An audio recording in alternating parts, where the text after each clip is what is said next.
бермети. Орта Азия боюнча көздүн жоосун алган эң ири көл бул Ысык-Көл. Кыргызстандын түндүк жана Шанто кыркаларында Күнгөй Алатоо менен Тескей Алатоонун ортосунда деңиз деңгээлинен 1609 метр бийиктикте жайгашкан. Эң терең көлдөрдүн тизмесинде 7-орунда турат.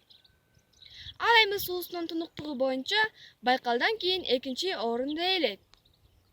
Ысык-Көл Кыргыздын кереметтүү, ажайып кооз жерлеринин бири. Кыргызымдын бермети. Суусунун туздуулугу жана мейлүү климаты кышында көлдүн тоңуп калуусуна жол бербейт.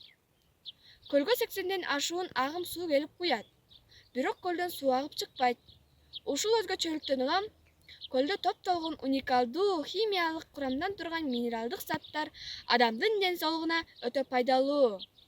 Байыркы Кытай жазма булактарында Ысык-Көл же Хай деп аталган. Ал жылуу көл деген түшүнүктү берет. Ал эми көлгө болгон илимий кызыгуу 19-кылымдын ортосунда башталган. Күн нуру жер жүзүнөн эң жакшы көрүнгөн жер бул биздин Ысык-Көл.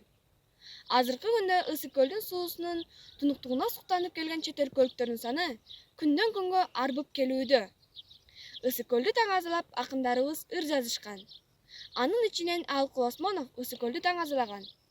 Ысык-Көл кээде тынчта, кээде толкун. Толкуса, толкунуна тең ортокмун. Турмушта канча жолдош күтсөм дагы, бир сырлуу сенде жолдош күткөн жокмун. Тоң району Темирканат айылы Кулке Тилеков атындагы орто мектебинин 4-класс окуучусу Хусейнова Улара.